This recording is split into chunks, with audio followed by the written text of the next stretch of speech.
Good evening, everybody, and welcome to ANZCAR here on Locked On Lads TV, where we are as prepared as you can ever be for tonight's broadcast here at Atlanta Motor Speedway for the Thunder Series tonight. Joining me here in the broadcast booth is one Mr. Peter Wilco Wilkinson. How you going, Wilco? I am excellent, Carl. You have no idea. We need to actually stream this pre-show. It is ridiculous. I was halfway through a conversation and I started the countdown to the broadcast and took Carl by surprise. For those of you listening at home who've joined up for the stream, I have not outdressed Carl Wilkinson, Withy Wilkinson at all. Wilkinson Withy, I'm going to get it right one time. You got it right the first time, and then you changed it. I always change it. We are a PG broadcast, so I won't swear again, but no, I'm in my... I picked out... So you did DJR last week. I've got old school DJR.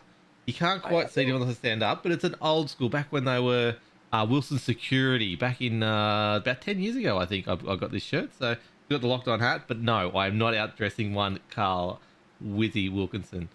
Did I get it right then? No. Wilkinson. No, got it. Huh? Got it wrong again. You got it wrong again. Wilkinson Withy. Just for all you playing at home, I'm having a shocker of a week, but I'm here to talk about Atlanta. Now, I've put up on the screen Real Racing Real Fast, because this is one of the fastest tracks in the world for NASCAR racing. Is that right, Carl? Did I get it right? Yeah, it's definitely one of the faster tracks out there. I mean, it's up there with places like Fontana. It's not a super speedway, of course, but it's small, that sort of cookie cutter. 2.4 kilometers, I think, 2.5 kilometers long. So about a mile and a bit. I think it's a mile and a half, to be honest, with my research. Mile and a half. That's the one. Trying to convert imperial into metric is always tricky. But yeah, it is a very fast track. It's also a tricky one. Of course, there is an update coming to Atlanta, and Atlanta has seen some slight changes as well. So that should be hopefully coming actually tonight, dropping for the Cup tomorrow, which will be interesting. But for tonight, we are on the old school Atlanta, which is still a very fast track. It's a track that really punishes the right front tyre. You've got to be really, really careful on the throttle. It's all about getting that car settled through the corners, keeping the car settled, and carrying on speed as well. It's a tricky track to get used to. Yes, definitely. And one of the other things I found in my research, they actually filmed the start of Smokey and the Bandit 2 at Atlanta Speedway. So for all those Smokey and the Bandit fans out there, this is the home of the start of Smokey and the Bandit 2. So really, really interesting stuff. Well, one of the other things, Carl Earnhardt, massive fan of this track, obviously won many titles. Dale Earnhardt. Carl Earnhardt? Yeah, Carl, I'm getting, like I said, I'm tired. Dale Earnhardt, it's one of his best and favourite tracks out there, winning 9 races from here. So really, really good track for stats, and like it's one of those famous tracks. You see Daytona, I'm doing it again, Talladega or Daytona as those, iconic tracks, but Atlanta's really up there.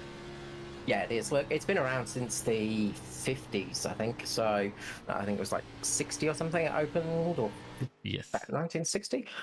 So it's been around for a good long time. It is a very famous track. It's been used for NASCAR for many, many years, and there has been so many fantastic races here, and we've seen it as well in ANZCAR for all the series, and tonight we're going to get to witness that here for the Thunder on a Wednesday night here on Locked On iRacing. We've got qualifying going on at the moment.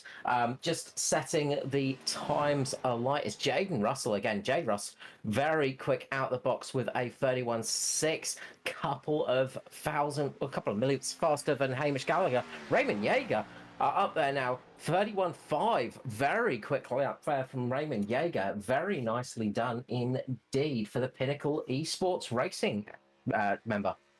Yeah, definitely. It's fast track. It's one of those tracks that's going to have not much between every driver on the track, especially on that last lap. So it's all about positioning for yourself for that last lap. Tyres we talked about before. Raymond Yeager, they're doing a great job. He's been up and around and thereabouts so far all this season, except for about one race. But this is one out of the box for him. Very, very good start to it. Lachlan Mercury out there. Ruben Phelps jumps up to 3rd on the timing table as well. Less than half a tenth I don't know. That's not a thing. I know, 500th of a it's second. such a tiny amount of time between them. It's always so tricky because it's when you get to millions, and it's so tiny. I I'm just used to want to talking tenths and thousands, but yeah. quickly shout out Tristan Cock again up there in P8, and Darren Lobbs just chucked himself up there right behind Stevie Dove into position number 6. As always, Hamish Gallagher filling out one of those top 5 positions as well. Billy Hickey, I have not seen that name before, but welcome along, Billy. He's not on the track at the moment, but he's sitting in 14th at the moment, which is really good. Something must be wrong with Danny G because he is not got a good time there. The 32.1, and as this camera starts to play up, we're on board. He's just finished his lap and he jumps up to it. Only 18th. That's a tricky one for Danny G there. Yeah, Danny's been struggling a little bit in qualifying recently. Mr. Greskowitz has been really struggling with the old qualifying pace. Billy Hickey, of course, long-time member of the ANZCAR fan. Has been racing with us for a fair bit of time, but first time this season out in the Xfinity cars, which is nice to see. Just looking out through the field as well. Stephen Clark back in the car too. But yeah, Tristan Cox has been really good with qualifying recently. Another top 10 qualifying position for him. Really good result. And just, again, been having some very good qualifying runs. Race pace been struggling a little bit, dropping down a few spots, but finishing in strong positions nonetheless. And the tricky thing is when you have a really good qualifying session like that and qualify yourself up inside the top 10, you sort of drop a few positions and you feel like you've done a bad job through the race. You haven't. You've just had a fantastic qualifying result. I expect to see Tristan up in the top 20 at least today. Maybe a top 15 finish will be up there for him. Just out on track at the moment, we have Michael Skurlock, who's just finishing up his lap. Are you behind? Because I've got grid coming up. Yes. I was slightly watching the YouTube stream by mistake there because I was glancing over at my Discord and the wrong screen completely. But yeah, just the joys of watching the wrong screen. There we go. So the grid has formed and we will get through the starting order. So starting out on pole is Raymond Yeager with Jaden Russell on his outside. Second row is Skurlock and Phelps. Good run from Ruben Phelps there. Gallagher and Stevie Dub in the third row. Fourth row is Lobb and Urquio. Fifth row is Koch and Jones. Sixth is Schultz and Spencer. Seventh is Micklemore and Mankervis. Eighth is Hickey and Dyson. Ninth, we have Dortnack and O'Shea. 10th row is Danny G and Patton. 11th row is Georgeson and Hunter. 12th is Jordan and Clark, Norman Clark that is. Hurley and Carol Walden on the 12th. 13th row. 14th row is Campbell and Stephen Clark. Dave Douglas, Maddie Ray, Brad Fenley, Connor Nixon, Kai Turner, Noddy Tompkins, Mick Taylor and Maxie Marshall round out the rest of the field tonight. Looking for a stellar race here at Atlanta for round 5 of the Thunder Series. Just quickly, as the cars line up, we'll just go through the championship standings. So Gallagher still leads, 32 points over Skurlock. Ruben Phelps in third, 4 points behind Skurley. Fourth is Russell, 2 points behind Phelps. 4 points behind Russell is Micklemore in fifth. Sixth is Norman Clark. Seventh for Raymond. Eighth for Urquio. Ninth for Patton. Dave Douglas in 10th at the moment as we get ready for the pace car to start lining them up here tonight. And instead of Cactus Cam this week, we have Starter Cam looking at bird's eye view from where the flag will be flying. This really good to see. The Xfinity cars, the ANZCAR Thunder Series, still bringing in Mecca fields. Like, this is a really good effort tonight. Thank you everyone who is supporting this thing. And let's get a quick plug in while they go around for that first lap. Locked On Lads TV is the place, the home of ANZCAR Thunder right now. So definitely check it out on Facebook, on YouTube for Locked On Lads YT, Locked On Lads on Twitch are the places you can get the previous and the current live broadcast of all the Thunder Series. And check us out on Facebook, like Locked On Lads, lockedonlads.com/Discord if you want to join in the fun. And don't forget that Locked On iRacing podcast goes up weekly except for week 13. So there is no episode this week, and we have got a special episode next week for the 1 year anniversary next Friday. We will be live. I hope I announced that right, but next Friday we will be live on Twitch, locked on, and all the actual social media places. So get ready to check that out. It's going to be one special episode. But we are ready, Carl. We're coming around, I think, turn 3-4 right now, are we? We are indeed. As we come out of turn 4, the pace car is going to peel away. It's going to be Jaeger leading us away here tonight for Atlanta Motor Speedway. And I'm going to shut up and let's listen to these cars roar away here at Atlanta.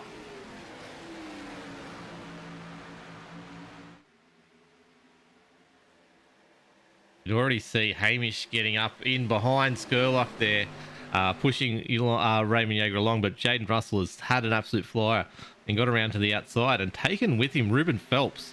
It's a very good start from those guys as they start going single file again at the very front of the field. Looking back, we're going 3 wide though fairly quickly. Josh Mickelmore making his way up through the field slowly. Ryan Jones slipping back a little bit, I think. But yeah, looking really good start to the first lap of the race. Yes, it's all very close between Lobb and Jones there. They were 3 wide as they got towards the start-finish line. 3 wide, there's a little bit of contact between Phelps and Jaeger at the front. Very, very, very slight contact. A slight little dent above the 06 of Ruben Phelps on the right-hand side. No major damage between them, but that will have woken them up for sure. We are green here, and look, it's going to be a tricky one tonight. These cars get very hot very quickly. The Xfinity car, of course, a lot of horsepower, not a lot of downforce on them. They do get very slippery, and it is very easy to lose the car quite quickly here. Yeah, I'm looking here. It looks like Maxi Marshall hasn't started the race, but other than that, it is a clean start. Looking really good. I need to drive these cars around Atlanta. I missed doing it last season. It's really, really good track. We see Hamish there just sticking his nose out of line and just taking the low line there, seeing what happens with it. But at this stage, looks like there's some stuff happening further down the field. Let's go back down to roughly around where Danny G is and these people. Very packed around here, which is really good to see. Dave Douglas there working his way back to the field after his do we say shocker of a week last week?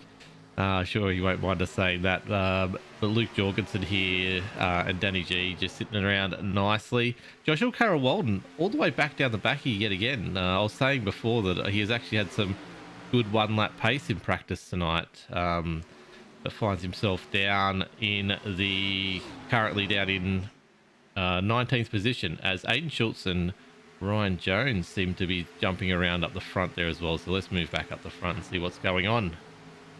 Yeah, 3 wide a little bit between Hamish Gallagher, Stevie Dubb, and who is that on the inside? I think that's Michael Skurlock there. They are really racing hard at the front of the field at the moment, which is, it's going to start hurting those tyres a little bit. This is helping Raymond Yeager out front just get a little bit of a lead. Himself and Jaden Russell are just going to be enjoying this fight behind them because the more they battle, the more they are going to wear those tyres a little bit, and that's going to hurt them laterally in the stint. We have lost 2 cars off the back here. Mick Taylor's going very slow on the inside, along with Brett Campbell. So I don't know what's happened there. I need to get. There's lots of things happening. Brett Campbell's got a lot of damage. Yeah, he is in the infield. He's had a huge moment across. We have finally got the yellow flag. Yeah. So I don't know. Let's go back here. I want to see what's happened here with. I think Mick's gone up into the wall, unfortunately. He has too. I just saw that just as we went to replay. So let's go back a little bit further. Yeah, Mick's gone up into the wall as we get across the tribal section there. He's actually got loose out of turn 4. And then it's sent him up into the wall in this sort of little bit of a tribal-ish section here. So it's sort of a little bit of a weird little kink. And then, unfortunately, Campbell is the driver that's got caught So now I need to find out what's happened. Here we go. We just got Mirko getting a tail hit from the 092, which has then put him into the wall. He's gone slow, but at some stage, that is what's pulled out the yellow flag. He hasn't... Oh, here we go. There he is. Yeah, he's lost his engine, unfortunately. So his engine's actually gone. So Mirko's lost his engine, and that's brought the caution flag out. Just trying to see if we can get on board with him and see what happened here. I reckon he's downshifted a little bit too early, and that's just let's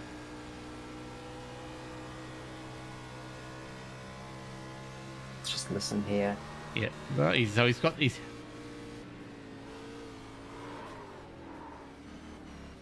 Oh, it's gone there. Or is it? He's definitely the there you go.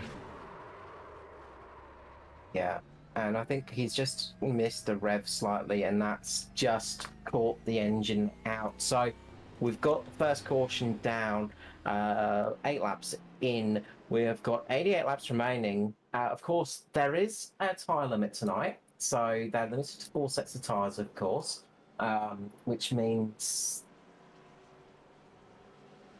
should be limited to 4 sets of tyres. Let me just double check. Yes, they are limited. Yeah. Which means, of course, you start on a set of tyres, then you have 3 sets to use through the race. So we've seen Lachlan Oakrio, Ryan Jones, Brad Fenley, Brett Campbell, of course, come in, Dave Douglas, Moko Dornack, of course, and Nick Taylor. But Lachlan Oakrio and Ryan Jones are the two to be gambling a little bit here. Ryan Jones, a lot of damage on the front of his car, actually, so he's getting repairs done. So I don't know what's happened to Ryan Jones here. There was that part that I wanted to go back and find. He's got rear end damage there, massive rear end damage as well. So I don't know how far to go back, but there was definitely something. Lap 5, he actually had that incident. So he's gone up into the wall. He's got caught up into the wall, and then unfortunately Lachlan Oakrio has gone into the back of him.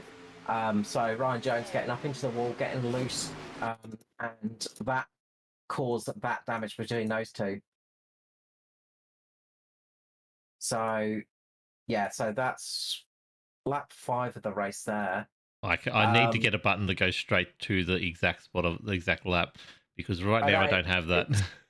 It would be it's these things that we need in anyway, commentary sometimes. Let's just go live. He's coming back out of the track though, so that is a good thing. He's got as many repairs as he can get done without going a lap down. I assume he's not a lap down there still. That's the way he should be playing it anyway. Yeah, no, he's not on the lead lap. So yeah. So himself and Lachlan have both come in for repairs, and I think possibly some tyres as well. Yeah, well, Brad Finlay and Dave Douglas have also done the same, like you mentioned. Yeah.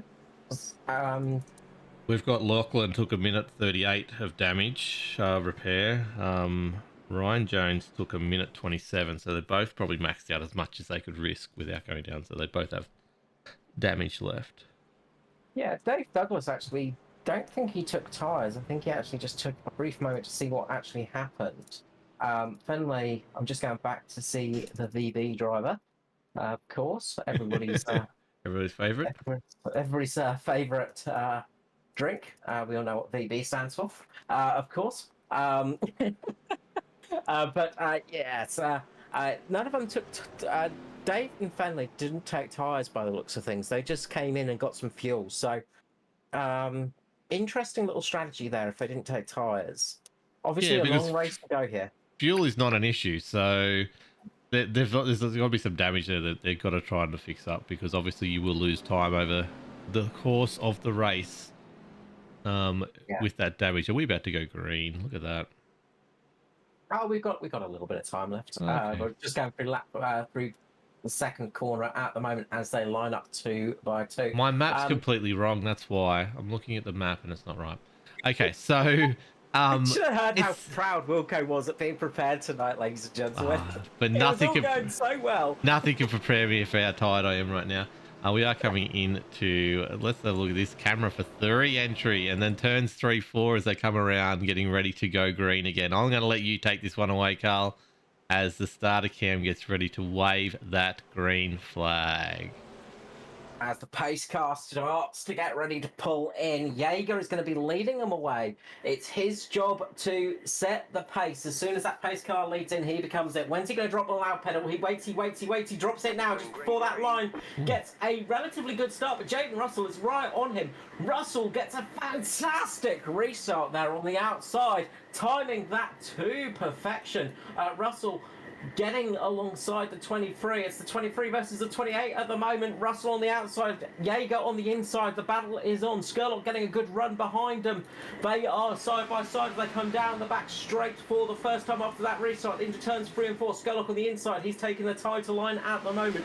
Sometimes that can hurt your tyres in the long run. Sometimes it's better to take that middle to high line. Jaeger gets a really good run out the corner. Chops Skurlock's nose off.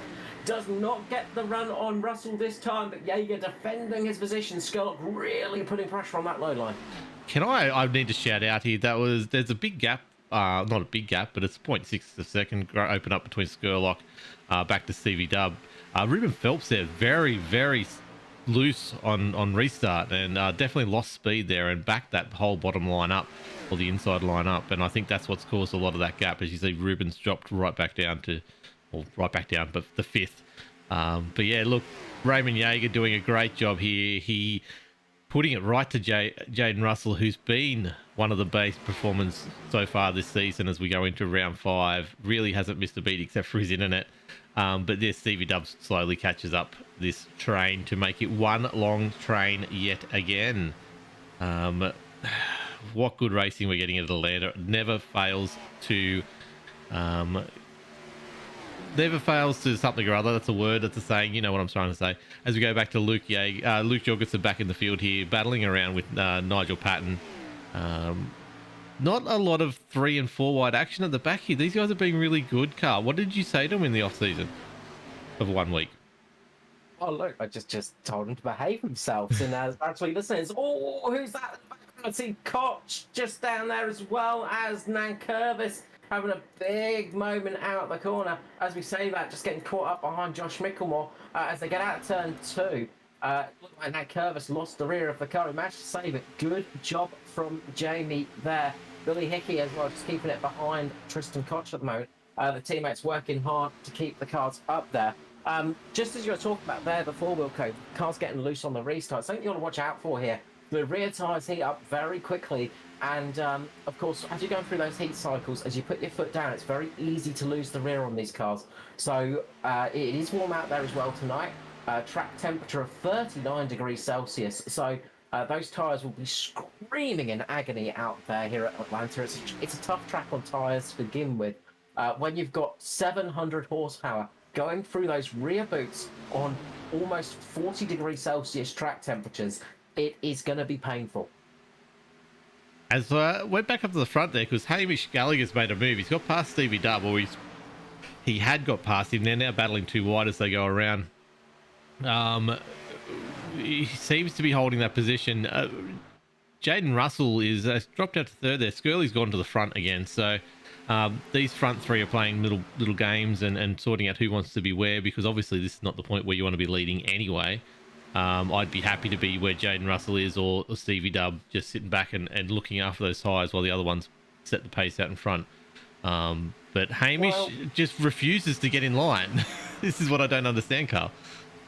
Well, you don't actually want to be in line, really, because you're going to be getting hot air getting all into the car, and that gets into the intakes and gets onto the tyres. So a little bit of cool air is actually probably what you want at the moment.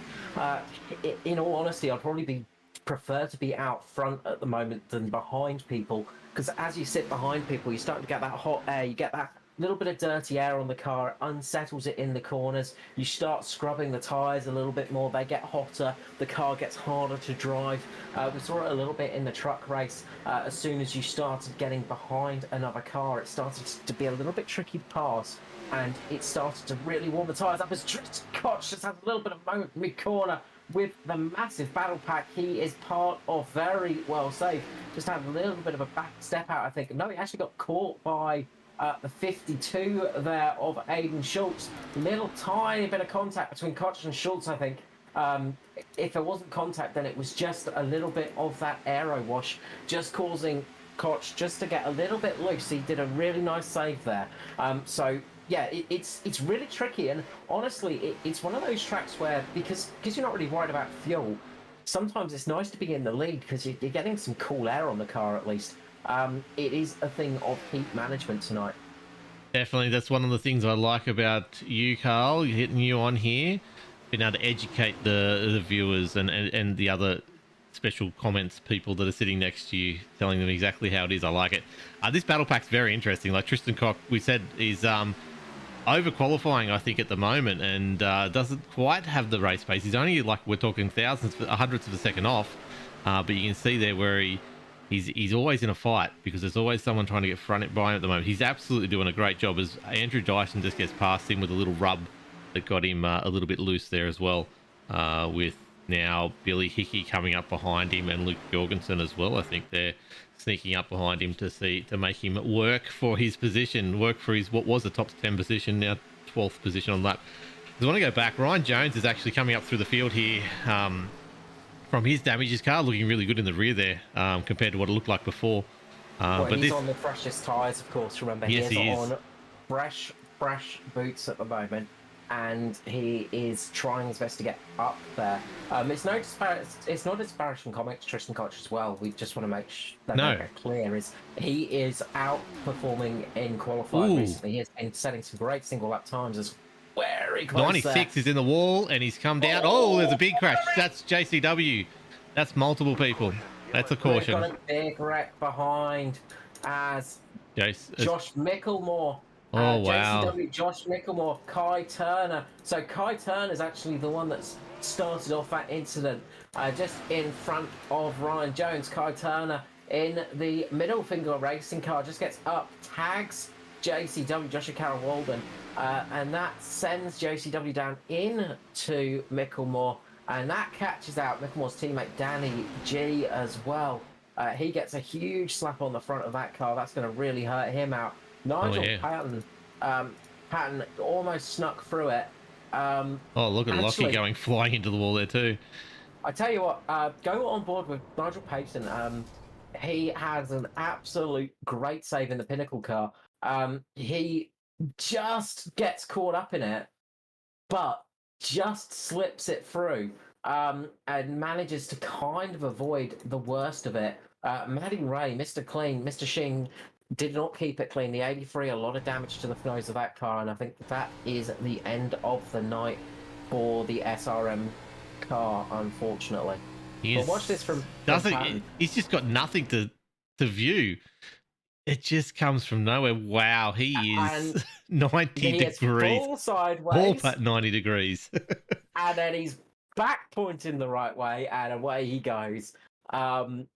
Very, very well kept there. That was I want to see that from the outside again in slow motion, please. That was a pretty epic one. You see behind 96 was out of was having a shocker anyway. But look at him, he's taken a few taps. Oh, the tap in the rear there is what started him going from Lockie. Lockie's just firing off into the wall there. He is full lock sideways. He is absolutely, and then just manages to just roll off the brakes and get it pointing back the right way, saves it from snapping, and then back on the gas and keeping that thing moving. That is a beautiful drive in there by Mr. Nigel Patton. Okay, so we've got Nigel's obviously coming into the pits here. What have we got? What have we got to sort out from that whole mess? Well, we've got a lot of cars coming through pit lane. Norman Clark stuck it out there in an Atari car, but I think he's going to be coming in soon. He had a lot of damage on that car. He got caught up pretty heavily in that one. So I imagine we'll see Norman actually trundling through pit lane. Although he might stick it out there, he might be trying a bit of a roll of the dice here, and actually keeping it out. We know Norman is an absolute veteran in motorsport, and has got much experience under the belt, be it from rallying to circuit racing. He is one of those drivers that has done it all, and well worth a chat to, Norman. If you ever get the chance to, he is a fantastic bloke to talk to. Yes, definitely. We do want to do an interview with him at some stage. I'm looking at the car in front of him. Poor Brett Campbell from that incident way back, lap 10, I think it was, or lap 9. Still got no front end of that car. He's sitting there patiently behind the pace car till he can get the wave by to keep going. But we have everyone but Norman Clark on fresh tyres. We have Mick Taylor out there. Although is he in the pit now? He's actually still in the pits now, repairing damage. So hasn't changed his tyres yet, though. a lot of people getting repairs done, getting bits and bobs done. Actually, just interested to find out. I imagine Ryan Jones will take his tyres in that stop. Go back to double check, because that was his second stop, of course. So I imagine he would have taken tyres. So he's going to be. He's starting to run a little bit low on tyres now. So he's only got 2 sets left for the rest of this race. We've got 71 laps remaining here tonight, Wilco. Already. Yeah, long way to There go. we go. Brett Campbell just got the wave around. How good is this drone cam, Carl? Can you look at this for a second? Wow. It is absolutely gorgeous. But joining us up in the booth from the Infield Care Centre is Mr. Matty Ray. Matty Ray, we'd love talking to you, but we'd rather do it after the race when you're in at the top 3. Obviously getting called out tonight. Yeah, it happens, doesn't it? Bit of racing, but yeah, bad luck. Obviously, it's not the way you want to finish the race. I mean, I guess car is absolutely done tonight. Yeah, there's no coming back from that one. It was. I could see like stuff hanging out the bonnet and all that, or out the hood, whatever you want to call it. When I was driving it back, I thought, "Oh, this can't be good." So just don't call it a game, whatever you do. Who do you want to throw shade at, Raymond? Manny, Raymond. What do I want to do, mate? Who do you want to throw shade at for causing all that incident for you? Go on, have a crack at someone. I don't even know who I hit. Someone comes spinning onto the track, and I just had nowhere to go. But yeah, it was odd. Like it looked like something small happened up above, and everyone just sort of lifted. But yeah, it happens. Bad luck, eh? It is. Green flag. As we get ready to go back to green flag, thank you so much, Matty Ray. Always a pleasure. Hopefully, we'll chat to you in better circumstances. Cheers, boys. As Norman Clark starts to fall down the field as expected on those old tyres. Trying something different here though, Norman. He is saving some tyres for later in this race. He is hoping for maybe another caution to come in the next 5 to 10 laps, I would say. So keep an eye out on that one. Meanwhile, Michael Skellock has taken the lead. Hamish Gallagher, the champion himself, Mr. Swift, I'm sure he'd love to be Mr. Swift at one stage in his life. It's probably a lifelong ambition for young Mr. Hamish Gallagher. But yeah, he is really doing well at the moment. As we see here, Ryan Jones, we mentioned before, from that incident, coming up to P7 now. Had a couple good stops. Obviously had the fresh tyres on the field, but up to 7th is actually really good. Really good run from where he was with that damage as well. So now obviously on the same caliber tyres as everyone else. But that group in front, we got a caution. Raymond Yeager, I believe, caught up in that one. Oh no. I think that might have been Yeager getting caught up, unfortunately. I've got to change. We're going back too far, but that's okay. Let's have a look. Oh, Schultz and Yeager. Unfortunately, so the 52 and 23, Aiden Schultz coming up, and we might have gone back an extra lap here. Sorry, everyone. Yeah, we'll catch this one shortly.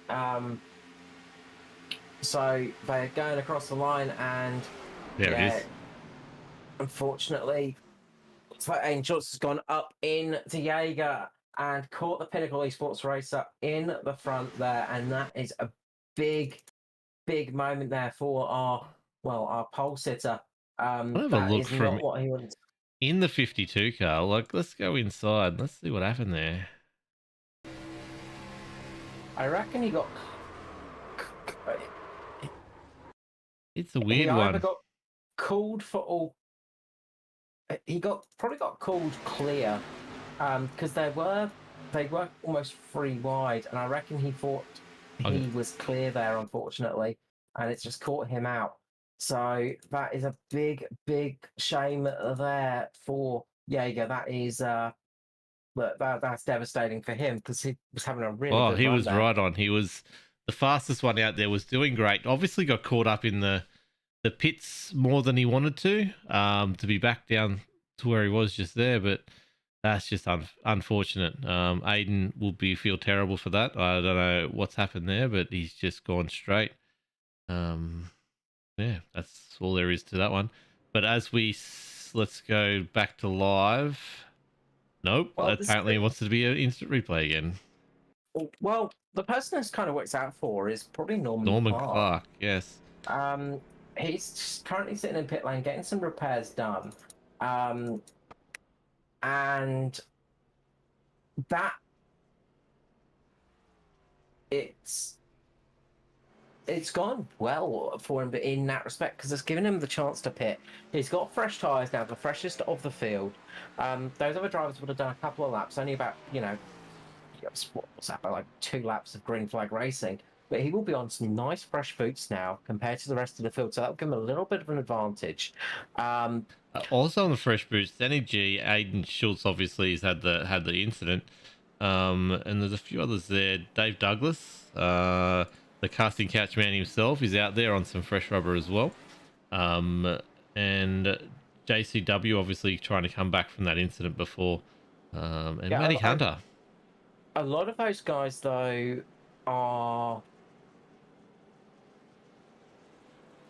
they didn't actually take tyres, so they came in for fuel and repairs only. So they just came in for a couple of quick repairs. I need to fix up that then because it's telling me stint on tyres, but it's actually just stint.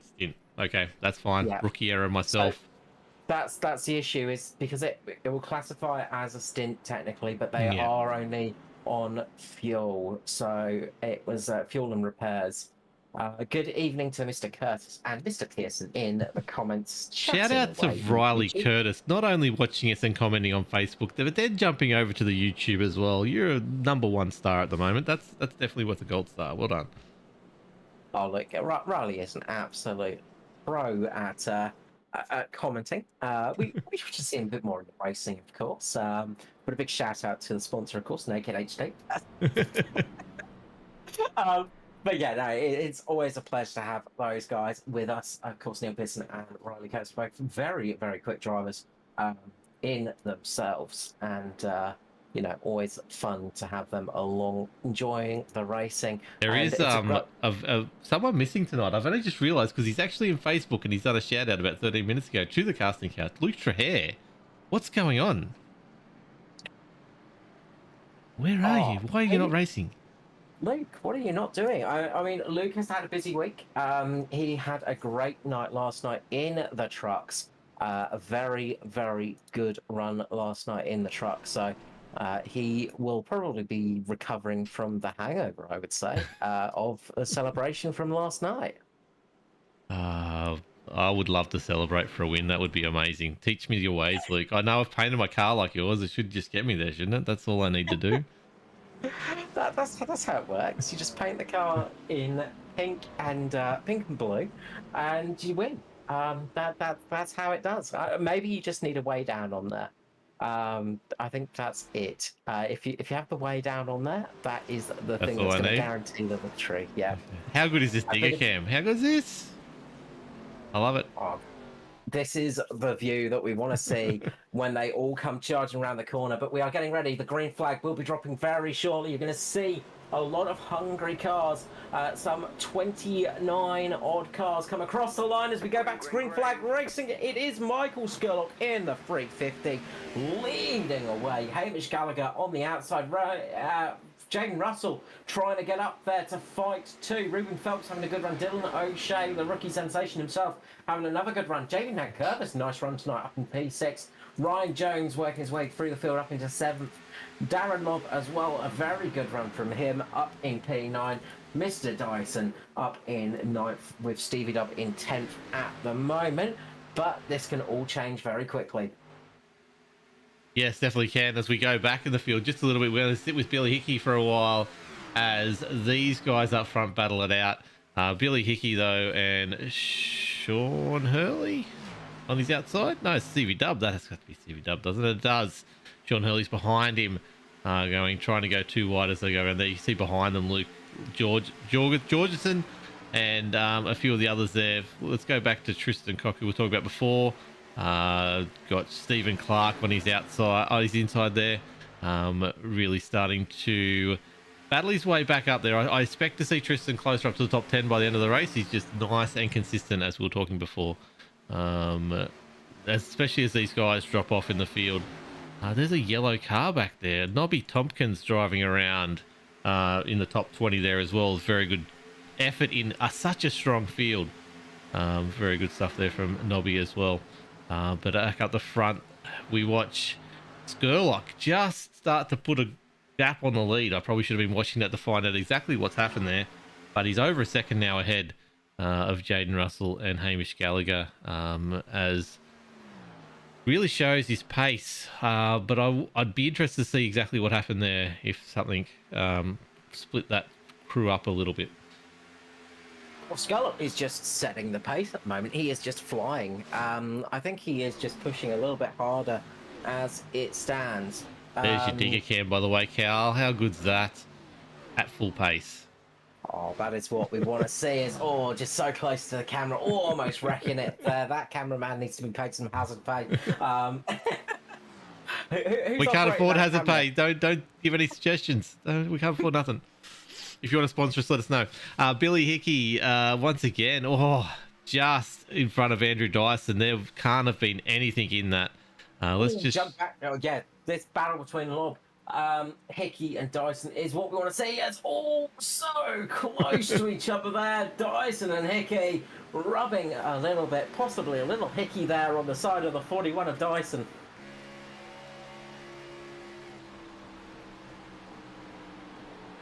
This fast fight is fantastic stuff. Sean Hurley running that beautiful. Whoa, there we go. That's got to be a touch, doesn't it? That's about as close as you can get, isn't it? Really, I mean, like that is what we love to see in this racing. Racing at speeds well over 270 kilometers per hour, racing side by side, pretty much touching each other. These guys, it is fantastic stuff. It is the action that we come to expect here in the Thunder series, and it is the kind of thing that you can get in on as well. Head over to ANZCAR.com if you are looking to race in oval racing leagues. Of course, we run the Thunder series here on a Wednesday night, broadcast to you and brought to you by Locked On Lads TV, of course. But there is the truck racing on Monday as well if you want to start learning the craft, and that's a really good place to start getting yourself acquainted to the series and used to some of these drivers. Fantastic action here. But I gotta say, Skurlock up the front, he is chewing through his tires at the moment. 2 seconds out in front. He's almost 2 seconds. He's almost 0.3 of a second a lap faster than Jaden Russell at the moment. Skurley is on an absolute flyer. He obviously knows something that we don't. There's something going on there. I think it is just Skurlock being Skurlock and just going full throttle. He is going full send at the moment, and if this remains green, he is going to start struggling with tyres later in this stage. But if we get a caution in the next 5 or 10 laps, he will be sitting pretty. Here's from the digger. Look at it. That's the gap he's already got on the field. But look at this, how the battle's going on back down through the field.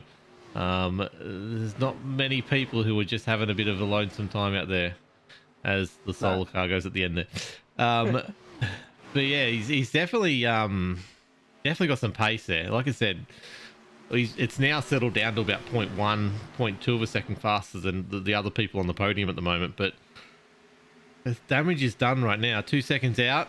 Yeah, tyres are worn. We'll see if he comes back to the field pretty quickly. But this pack in the middle here with Darren Lobb, Stevie Williams, Luke Jorgensen, and Billy Hickey and Dylan O'Shea fighting for that top 10. This final spot's in the top 10. Is amazing. I love it. They're so close. They're not afraid to touch. This is what we like to see from NASCAR or Xfinity racing. Bit of shoulders out, bit of love taps in the rear, just unsettle people, and we'll see how we go.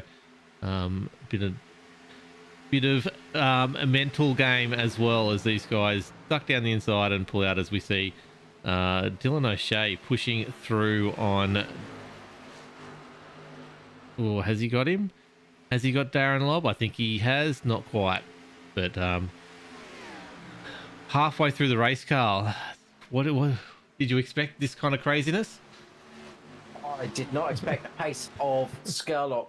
That's caught me by surprise a little bit, but that's starting to settle down, and he's starting to lose time to Jaden Russell now.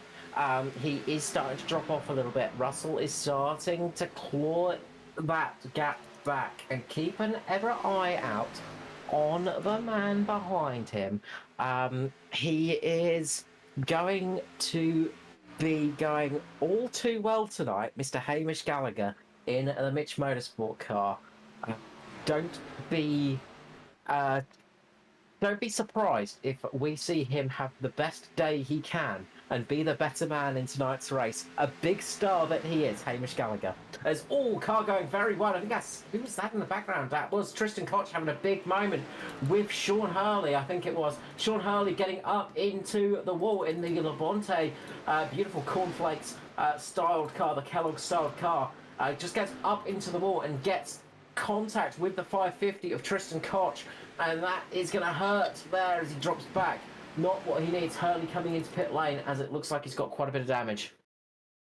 Yeah, we're just watching it now on the replay. Tristan's there. Let's have a look and see what actually... Oh, so he hits the wall first and then comes down onto Tristan's line. Sean does. So Sean collects that wall. And I think Tristan's the innocent bystander. He is indeed, unfortunately, getting caught out. Meanwhile, up front, Jaden Russell is closing the gap on Scully as he started to burn those tyres out. He sort of was doing a bit of a hare and a tortoise race. Strange to call Jaden Russell a tortoise because he is bloody fast for a tortoise. But he has kept those tyres a little bit fresher, and now he's catching up at a good rate of knots. He's closed the gap from almost 2.5 seconds down to 1.5 seconds now. He is catching Skirl hand over fist. Skirley may be going a bit too fast, a bit too quick, and that's really caught him out.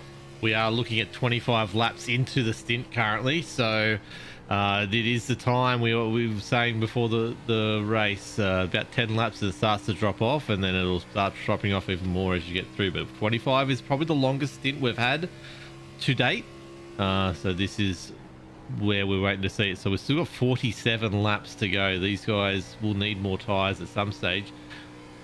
What do you think? Do you think Norman's on the right strategy? Norman's going to come through with a spare set of tyres that no one else has used? Or what have we got there? I'm trying to find where Norman is. He's 7-8. There you go. Norman's back there. Well, at the moment, I mean, he's got some damage. He's just cruising along. He's sitting in a relatively good spot. He's on a lot fresher tyres than the rest of the field by a good 7 or so laps at the moment. So he's not doing too badly. He needs this race to run green for another 10, 15 laps. And then you could see Norman Clark keeping it out a bit longer and possibly getting a lucky caution to get him in this race. This lead is under a second, or just on a second now. This is really, they're fighting back now.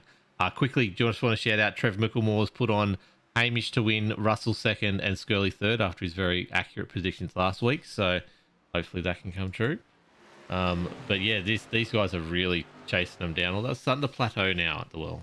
Sorry for cutting you off. Carl? No, that is much. That's quite okay. Look, I'm always happy for Trev to come in because always good to hear from him. Of course, a big shame, Josh. A nasty wreck early on, and Josh Micklemore being one of the unluckiest of the Mitch Motorsport drivers this season. Been a very un-Mitch-like season this year for the team, not having the best of runs. But the Mitch Getaway driver, you've got to say, is Mr. Hamish Gallagher, absolutely putting the gasoline to its use tonight and pushing along Jaden Russell in front of him, doing a gorgeous job of rushing that Coke-sponsored Mitch Motorsport entry up behind Russell. He's just sitting there, not pushing too much pressure on. He's not going too fast, too quick, but he's just waiting for things to go. And I think he knows he's got a good chance tonight. He's not being invisible. He is just sitting there and he's waiting for it until it's time to go. Yeah, definitely. We were talking before about how he seems to be running a different game almost to everyone else on the track there. It'd be very interesting to see in about 40 laps time how that all shakes out. It is one of those things, there's not a week that goes by where we don't have Hamish in the booth. One of these people that I'd be interested to see if they can get up there though is Ryan Jones and Andrew Dyson and Stevie Dubb. These ones that were battling out before. If any of them can sneak through and get the pace to get up there near the top. But yeah, at this stage, Jaden Russell, Hamish Gallagher, and Michael Skurlock seem to be the fastest ones out there by ever so much. But over 97 laps, that does make a big difference, especially when we talk about 31 laps currently for the current stint. Ryan Phelps, Ruben Phelps, sorry, is an interesting one. Just sitting back there as well. Just hanging in there. We know he's got pace. We know he's had a few issues there. He's got scrapes down one side of his car there on the driver's side, I believe it is. But otherwise, he's had the pace all race. He's just sitting off Hamish as well. Seems to be stuck in almost no man's land, being about 3/10 back from Hamish and a good almost full second ahead of Darren Loeb. Loeb having a big moment of oversteer there, just manages to catch the car, but the tyres are starting to drop off now. That rear end is starting to slide out, and these cars are starting to get a little bit tricky. This is when you're going to see those drivers that have just kept a little bit of tyre in reserve creeping their way forwards. And those drivers that are very good at tyre saving, people like Gallagher, people like Dyson, those drivers that tend to just, keep every little bit of rubber on there and manage to keep those runs well. They're going to start creeping forwards a little bit further back. There's a good race going on between Ryan Jones and Stevie Dubb. Stevie Dubb getting sideways out of turn 2, manages to save it. Big moment there for Stevie Dubb. Of course, last year's truck champion. Of course, very seasoned driver. Manages to save that car very well indeed. But there are some good battles going on throughout the field. It has settled down a little bit, but wait for this race to resume. We're at 38 laps to go. The gap for the lead is down almost a half a second as Russell's catching Skurley every lap. He's a good couple of attempts faster. That initial run from Skurlock, though, gave him a nice bit of a lead, gave him that chance to get a good bit of fresh air. So he's doing well. If we get some green flag stops, though, this could be a really interesting We've got battle. a caution. I was just catching that. Aiden Schultz has had another incident. Let's go to the instant replay on that one and see what has happened there. We're not on Aiden Schultz. Matty Hunter and Aiden Schultz. So Aiden Schultz, the 52, gone up into the wall across the sort of the start-finish line, and then gone down and caught series admin, Mr. Matty Hunter, and that is a big moment for those two, and that's a lot of damage to Matty Hunter's car. Synchronized spinning though, that was pretty. Let's have a look at that in slow-mo again. I want to see a chopper shot of that. Let's have a look. Chopper, play. Slow this down for the kids at home. This is as good as you've seen synchronized spinning in a NASCAR for a very long time. One of the great Olympic events that we've seen in the past. These two have got it done to perfection. What a team's event this is. Oh, it's a beautiful little love story of a synchronized spinning there. That was very well done between the two, and they managed to. Oh, and that's the point right there where Aiden Schultz probably got salt rubbed into his wound with a drive-through penalty for speeding in pit lane. Yeah. Or an unsafe entry. That's it. Unsafe pit moment. It's gonna be a hard one, but they've all come through pit lane now. Sparks are gonna fly. And look who's at the front of the field. Who would have thought young Norman Clark, 30 laps into his stint? I don't know how long he'll stay there for, but he's doing it again. He's going off strategy with everyone else. I'm fascinated now. 36 laps to go. Have we got a... Oh, no, here he goes. He's coming into pit lane now. I was about to say, if he's going to stay out there, this will be extremely interesting. Although he's got a few going with him. Obviously, the people who stayed out as well. That are a lap or so down to get some more damage done. But we're set up. You can get to the end now. You don't need to we don't need to get any more greens. There's no chance of a green stop needing to be done now. We are green all the way. Then what's your pick? You reckon Hamish has just got the the brains behind him to get there. Is that the fair way to say it? With the tyre management? Well, I'm just flabbergasted at Norman Clark being called young. I think it was last time Norman Clark was called young was back when the Earl of Carnarvon was declaring war on the Boers back in 1875. So, Come on. sorry, Norman, that's a bit harsh. I feel. I was giving him a compliment. You just had to go ring it down. That was nothing to do with me, Norman. Please. Oh no. But yeah, no, interesting little strategies calls there. Norman just sticking it out there, getting some repairs done. He's got a bit of damage, but he's just keeping that car going. Skirley still in the lead though. 35 laps in now. Be interesting to see how they go. Will Skurlock try and go for that early run he just goes off into the shadow dimension there for a couple of moments. Luckily that connection comes back. Will he try and go for that early run, try and get a lead over the rest of the pack, or will he try and keep those tyres alive? I think he's going to go and absolutely flog it once again. So I think he's going to run away at the start of this stint once more. And just try and hold on.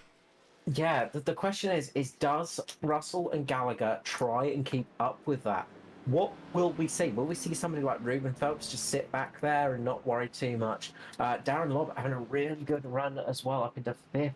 Jamie and Curvis, one of his best runs in ANZCAR to date. It's good to see Nan Curvis up there, of course, one of the common racers in Weekend Warriors. We see Nan Curvis often racing in the Weekend Warrior League, of course, on the weekends, surprisingly enough for them. But a seasoned veteran, very good runner too. Ryan Jones, Andrew Dyson sitting back there as well. Both fast pedalers, but a little bit of damage to their car.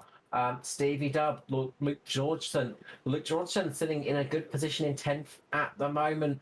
But we are getting ready to go back to green flag racing here. Skurlock versus Russell.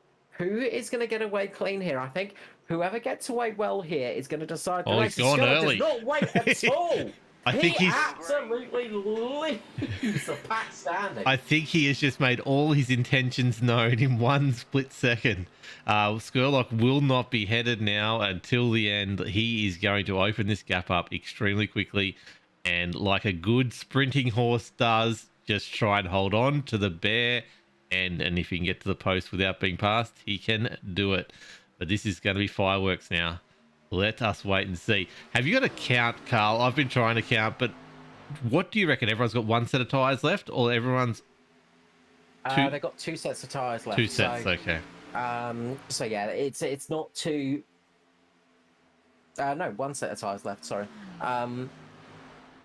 Yeah, 1 set of tyres left. So Ryan Jones has used up all his tyres now. Okay.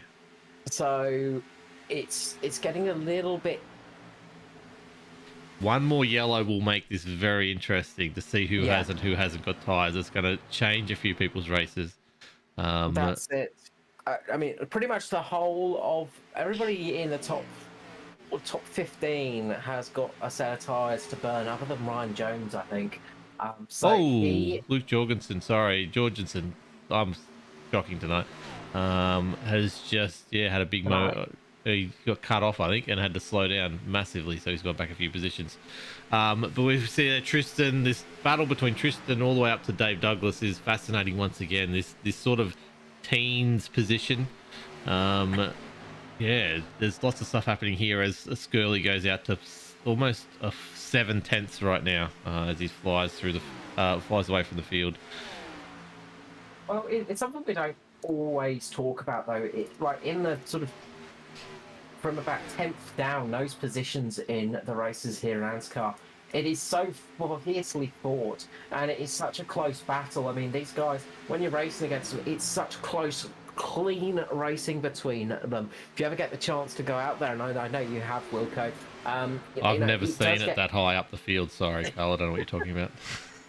Well, one day you can watch one of my streams, Wilco, and you'll soon see. I pulled out of the Lucky 31 because there was only 13 people in it. I didn't like being that far up the field. You started to get a nosebleed. Yeah. No, it does get really fast and frenetic up there, and it is really good racing. And it's where you start to see people just get there, get to grips with things, and you Ooh. get to find us. Oh, Dave Douglas, big sideways moment there next to Stephen Clark, very nicely saved. One to watch out for as well, I reckon, is Darren Lobb and Ryan Jones. That battle's going to intensify very shortly as Ryan Jones getting a run on the outside of Lobb. Really trying to make the move. Loeb is going to push up, try and squeeze Jonesy up against the wall, force him high. Loeb keeping that car in the middle of the track, nicely defended at the moment. Doesn't want to run too low because that's going to start chewing up the tyres. A little bit further up though, Ruben Phelps is on the move, getting past Hamish Gallagher. The 06 getting past the 13, trying to make his move up there side by side as they're going to turn one. It is Ruben Phelps on the outside, Hamish Gallagher on the inside. Very nicely driven here. Phelps is putting in another great performance. We've seen this before from Phelps. He is a very strong competitor and a very fierce race driver as well. And when he gets a bit between his teeth, there are a few that can beat him. I tell you what, these boys are not letting Skurley get away with this. He is slowly creeping it out, but it's definitely nothing like the last restart. It's still only 0.7 of a second between him and Jaden Russell, as these boys really put on a bit more pace than what they were saving last time. So it's going to be interesting to see if that's going to actually wear out these guys' tyres and they won't have it to come back at Skurlock at the end. And maybe play into the hands of someone like Andrew Dyson or Jamie Nankervis or Darren Lobb sitting back there just behind them. Even someone like Ryan Jones, you never know. If these guys are going to fight hard to not let Skurley get away, it's going to be a very interesting last couple of laps. As we know, Atlanta, it's never a big gap between first, second and third. No, but I think the trouble is for Jones is he's having to race very hard against Loeb.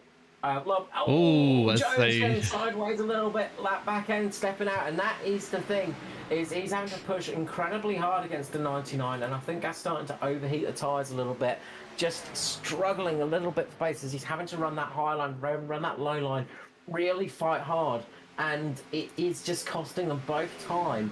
And the thing is, it's not just costing them time, it's costing them tyre life as well. It's a little bit further back, Dylan O'Shea, they almost go 3 wide with Georgeson, Koch, and who is that in there as well? One of the Pinnacle cars I saw in the group. It was Raymond Yeager. Raymond Yeager on the rear end of Georgeson at the moment. Yeager 3 laps down, unfortunately, after that early incident, but still fighting for positions. And that's one of the things you have to remember on ovals. There are no blue flags. You do not have to get out of the way of cars. If you're lapped, you still can race. And believe me, they will race hard. Nobody makes it easy in ANZCAR. It's interesting here. Darren's actually starting to pull away from Ryan a bit, so maybe that his tyres are a little bit hot.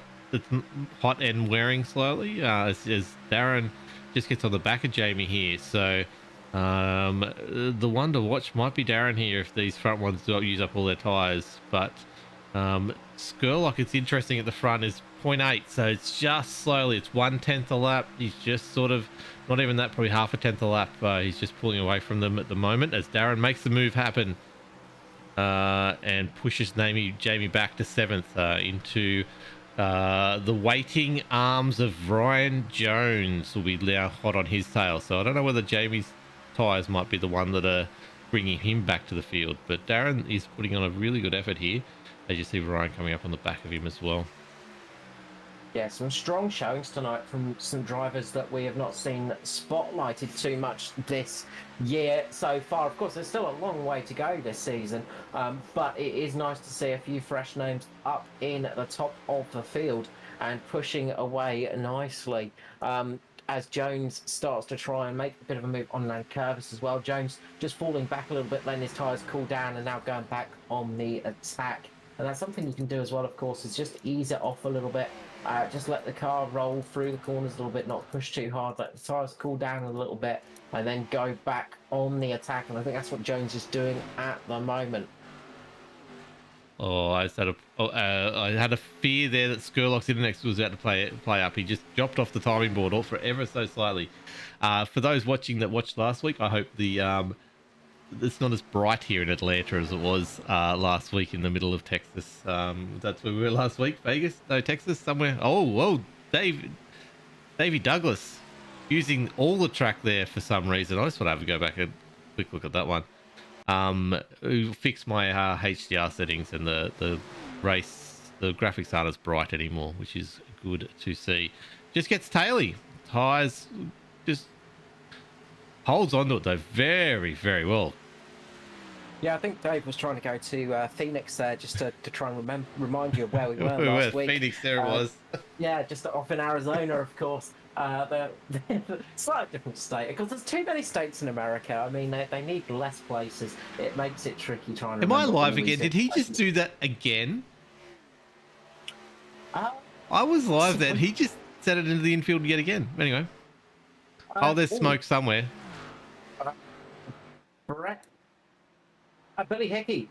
Billy Hickey in the Subway sponsored car having a big moment across the start finish line, manages to save it. We don't get a caution out. Importantly, no caution. 18 laps remaining here at Atlanta. Oh, wow, So that is we a are good moment, getting isn't it? towards the moments, but a nice save there. Look at that. Pulls it up perfectly, grabs the grass, just lines it up, and off he goes through the short track and back up onto the line. And he's coming to the pits from that. I think he's having some issues. Let's go back to the front where Skirley's just starting to come back to the field. It's only half a second now between him and Jaden Russell with 17 to go. Stevie Dubs sitting there. He's got past Jamie Namkervis as well, as Jamie seems to be struggling getting around those corners, but Ryan Jones hasn't got past him. So Stevie Dubs come up from nowhere, starting to come through the field. As you see Jamie, there's sticking it high. Does he start losing the tail a bit? Not quite. He's coming back at Stevie Dubs there as well, though. So maybe I just caught him at a wrong time or a bad time. He made a mistake. But Stevie Dub into 7th place. Greg Spencer. Let's have a look at Greg for a while. Sitting there in 10th place. What an effort from him. Have you got a count on where he started? Because I don't have that on mine for some reason. Yeah, so he started down in 12th place. So it's only up running 2 positions. So, having a good, solid run. And he's catching Ryan Jones at the moment. So having a nice run. But speaking of catching, Jaden Russell is catching Michael Skurlock at the moment. Wilco, I heard you had a few statistics and useful bits of information for Atlanta Motor Speedway. So I was going into it before Davey Douglas decided to put his car sideways across the track. Atlanta, the track, the race meet that's had the most consecutive days delay before it actually got the race in. 6 days they had to delay the race because of a storm that came through with snow. They had to wait for the blizzard to finish before they could actually get racing again. Yes, and there's been a few tornadoes and hurricanes. It was actually a sort of a safe center for when there was the hurricane come through. So they didn't have any amenities for people to sleep in, but what it was they actually were able to put the RVs in the middle of the track, and people could actually come into the track and be away from the hurricane and be in a safe zone there. So Atlanta's, it's such an old track, such a great track, a lot of history there. But Dale Earnhardt, that was the big one. Like, he just loved it. Hotlanta they used to talk about with him. He was just always on whenever he came there. So Indeed. And which US president worked at Atlanta Motor Speedway as a ticket collector? I know this one, but I cannot for the life of me remember. It was Jim. Was it Jimmy? It was Mr. Carter. Yes, there we go. I did research that one before the race as well. And then I lost the name, so I wasn't going to bring it up. But yeah, as a ticket salesman, and then on to run to be the president of the United States of America. Absolutely huge claim to fame. As we got lap traffic coming in, who is that sitting up in front? That is Lockie after his big hit into the wall before. So I've not got the pace, but Hamish Gallagher back there is really putting it on with Ruben Phelps as well. That's going to be a very interesting spot for the last spot on the podium, as we're 12 laps to go now. We really are in a position where all the cards need to come out on the table in the next couple of laps. As, Lockie stays high, stays out of trouble, doesn't hold anyone up. But Jaden Russell's probably in the box seat, because those two are now probably a full second ahead of Hamish Gallagher now, as we concentrate on the front there as he gets right in close to him. Where do you want to be, Carl, with 2 laps to go? Are you going to be behind, Oh, yellow flag. That's even more interesting. Oh, Wow. big accident. Tristan Koch has just got through this one just about, but there was a huge accident in front of him. Dylan Looks O'Shea. like O'Shea, maybe Micklemore is caught up in this one Yes, I as think well. so. Yeah, unfortunately, Micklemore, O'Shea, and who was Oh, that? Micklemore's hit the wall. Dylan's hit the oh, I don't even know. Kobe Jordan. Kobe Jordan. So yeah, Jordan in the middle there. So Micklemore up into the wall, unfortunately. Jordan running loose in the mid corner. He's had a moment. He's gone down and caught O'Shea. And it is a big accident there. And that has caused the caution flag to come out Which for has one more time. completely changed the race.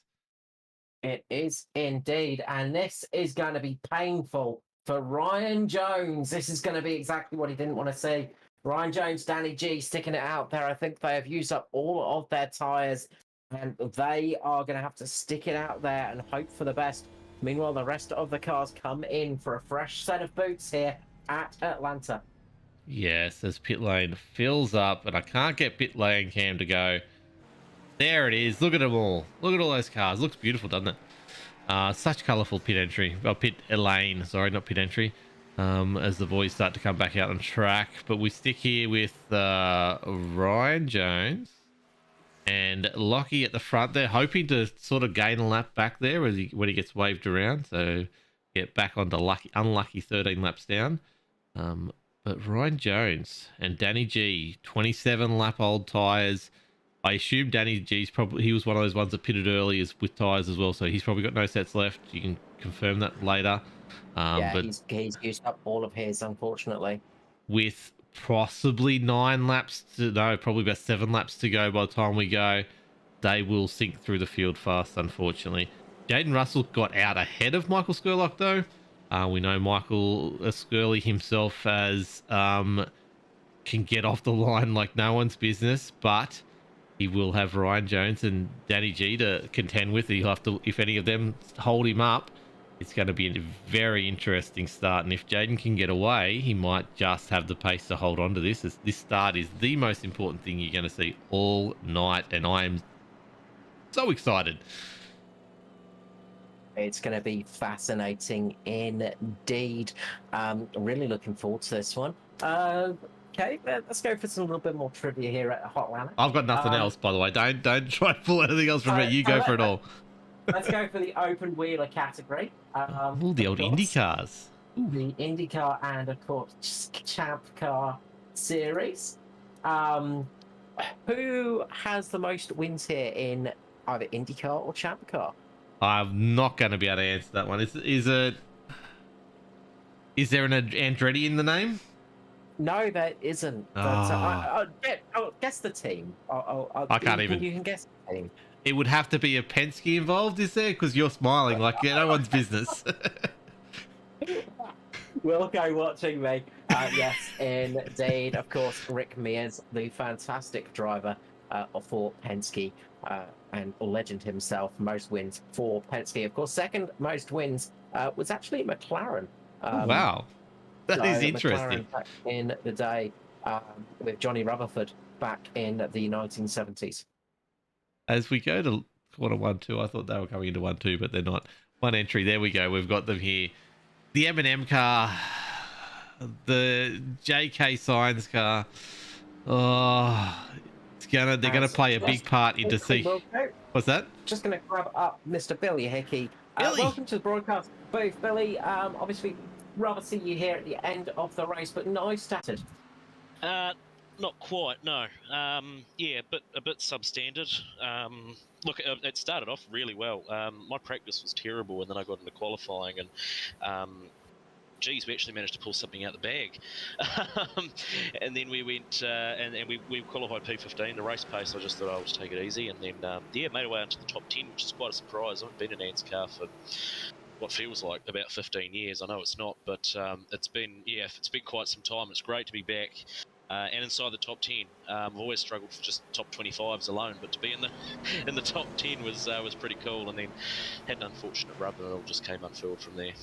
Well, welcome back. Hopefully, we'll see you again soon. We're about to get back to green flag racing. Look, Thanks, wish guys. you the best. Hopefully we'll catch you back soon, Bill. Cheers. Green flag, green flag. As we go live again, I've just got to unmute my mic and my Discord has just died. So I don't have Carl anymore. You've just got me.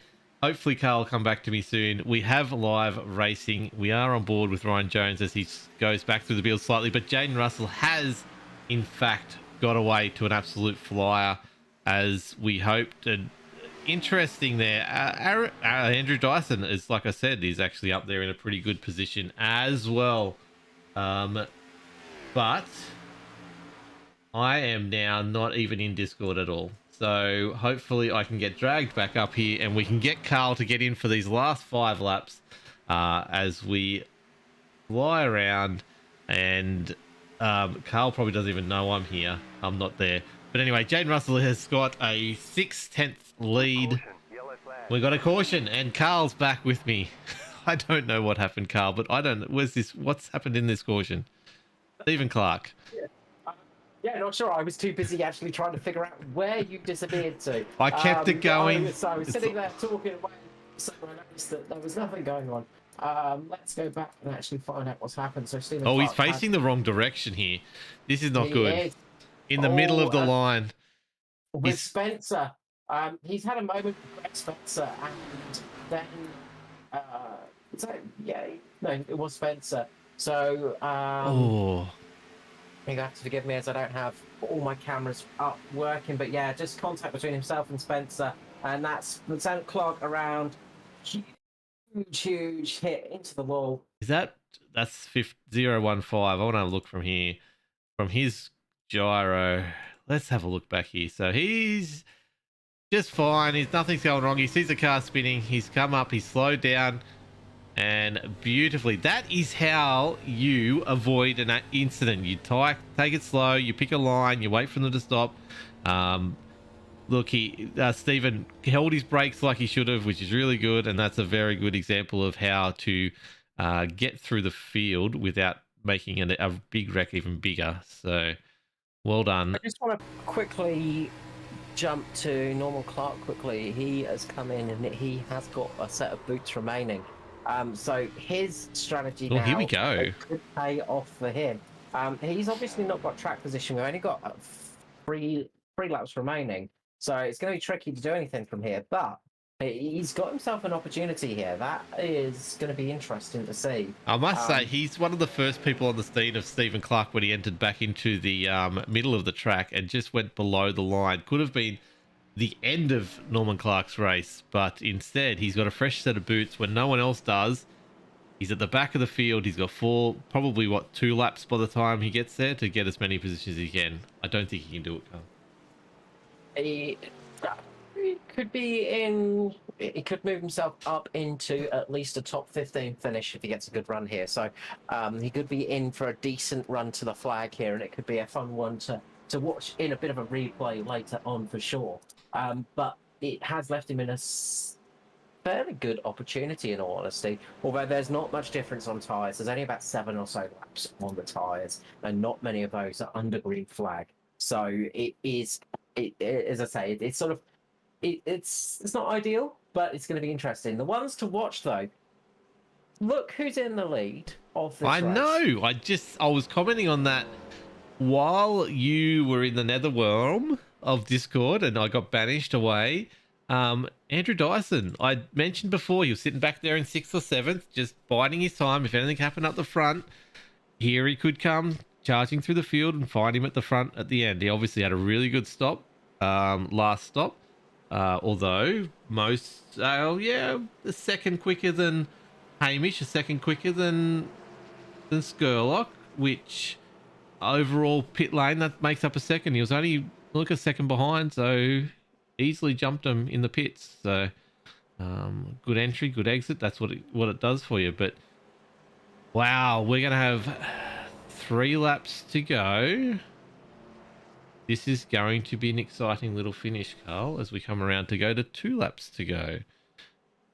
It's going to be a grandstand finish here with Russell versus Dyson, Skurlock versus Gallagher, Williams versus Phelps. We've got Darren Lobb Jamie Nankervis, Patton and Jones. Jones is going to be really struggling to the end of this race. He is on some pretty old tyres that have done 35 laps now. So he's got to be a bit careful in that mid-pack on this restart, not to light those rears up. That's one of the trickier things, and one of those things that's actually incredibly... it's a skill you've got to have, and it's a skill that is incredibly... It's a skill that you can't really teach somebody, is restarting on old tyres in a race condition. It's a fairly scary thing to do, and Ryan Jones got a lot of experience under his belt, so should be fine, but you just got to be careful on the accelerator not to put your foot down too quickly, because it's very easy to loop that car. So he's just got to be a bit careful in that mid-pack as we go back to green flag racing. It's going to be a 2-lap sprint, of course. We could see a green-white checker still. There is that opportunity. If we get a caution before the white flag comes out, but it's going to be Jaden Russell leading away for Synergy ahead of Mr. Andrew Dyson in P2. Who is going to get this race? As a great restart from Russell, Dyson gets a big amount of rear tyre spin, has a big moment as get up to the line. That loses him a bit of time, gives Skurlock the opportunity to get down the inside. Nice run from Skurlock. Hamish Gallagher taking the opportunity. There's a wreck. There's a big wreck. Danny G on his roof, I think it is. As we get a yellow flag, and we are going to get a green-white checker. You have called it, absolutely.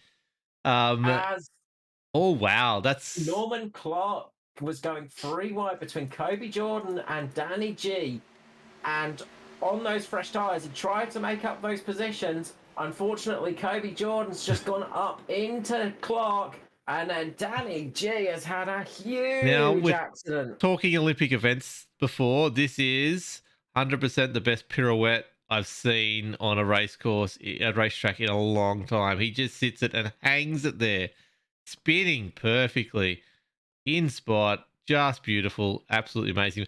The big loser out of this is you'll see Micklemore, the punching bag himself, come into this and clean up the side of Kobe Jordan. His car is an absolute punching bag tonight as Norman Clark goes in the infield behind him. But that is a big one. That's a green-right checker. We've had, I'm almost going to say it here for the 3rd time, the most important restart in history.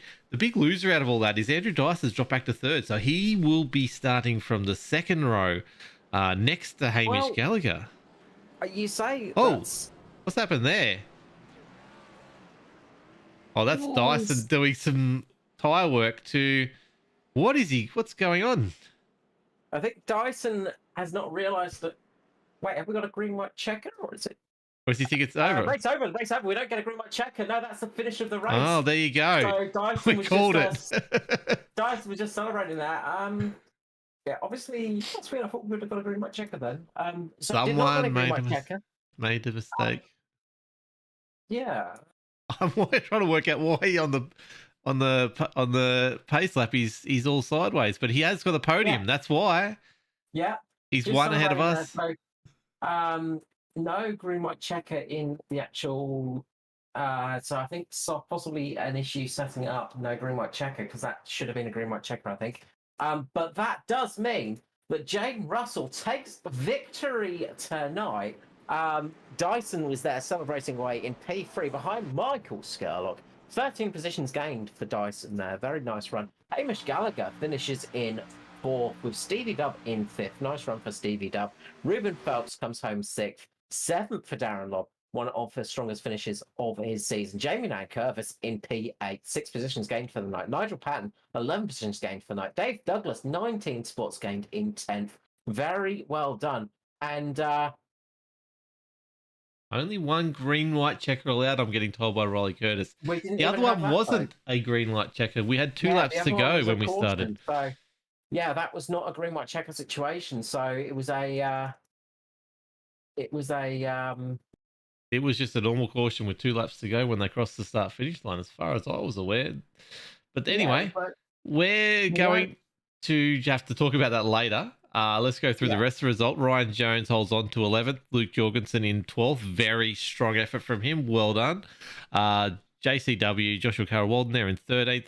Brad Fenley in 14th. Well done. Nobby Tompkins, a very good result into 15th. Dylan O'Shea, actually, Nobby's up 19 positions according to mine. So Brad's up 17. Very good effort there. Dylan O'Shea in 16th. Aiden Schultz in 17th. Tristan Cock in 18th. Like I said, hold on to that top 20 position. Really well done. Matty Hunter, after getting in that accident before, 19th. And Kobe Jordan, 20th there. I think actually that was the green white checker that we were seeing there. Because I'm confused. Don't worry, I'm a constant state of confusion. Danny G in 21st, Brett Campbell in 22nd, Greg Spencer in 23rd, Stephen Clark in 24th, Stephen Hurley in 25th, Norman Clark in 20. Well, it says 22nd, but it's, I don't know. That's all over the shop. Josh Mickelmore in 27th, Lachlan Okwio in 28th, Raymond Yeager in 29th after his absolutely great start. Billy Hickey in 30th, and rounding out is Mirko Dortnat. I'm sorry, I've stuffed that up. 31st, Kai Turner in 32nd, Mick Taylor early exit in 33rd, Matty Raymond, as we heard in the booth, 34th, and Maxi Marshall didn't start the race. Nearly got on Nixon, but that is the results of another classic race. Let's go to, I've got to press a button here, turn on said webcam, because I killed myself before. We're going to go to that. We're going to transition into me and you, and we're going to talk about this race. Yeah, and luckily we don't have to see the complete confusion on my face there as I was looking through. Apparently, yeah, I'm not sure what happened there because I was pretty sure that we got the caution on lap 96, so we still had a couple laps remaining. So not 100% sure what happened there. Maybe there was a green white checker. Anyway, it's one of those nights. We got a fantastic race. This is your fault, Wilco, for saying that you're 100% prepared and ready for this race and everything's going to go right tonight. I apologise. You cursed us completely. The curse of the commentator is strong with you, Wilco. But we had a fantastic race nonetheless, and we got a fantastic podium as well. So grabbing up, first of all, we'll start with traditional spot of the third place position. The man that was absolutely slipping and sliding his way across the line, Mr. Andrew Dyson. Welcome back to the podcast, please, and congratulations on a P3 finish. Oh yeah, lads. Thanks, man. You had us all confused. Can I just quickly say, we're sitting here thinking it was a green white checker, and all of a sudden I'm like, what is this Andrew character doing? He's going sideways across the start-finish line, and then we've realised the race was over. Well, you know, at first I actually nearly made the mistake of thinking, oh, that's it, the race is over. And I was going to go into the pits, and I'm like, oh, hang on a minute, everyone's staying out. I better just cross the finish line. And then I worked out, yeah, that's it. That's the end of the race. I have to cross the finish line, and had a bit of fun with it. It wasn't just us confused then. That's some good news because, yeah, we were up here trying to work out what was going on for a few seconds there. And then, it was utter confusion up here in the broadcast booth. But a really strong finish for yourself tonight. Strong race for you, starting 16th, working your way up into third in the end. Very well done, working your way through the field. What was your secret? Well, I think there was a few mischiefs going on, so I probably benefited from that a little bit. Then in that long run, just look after some tyres, passed a couple of dudes, had some good restarts. And then, that last run through the pits, I made a couple of spots there and probably didn't really deserve to finish third, to be honest, but, got them cheeky spots and hung on to it.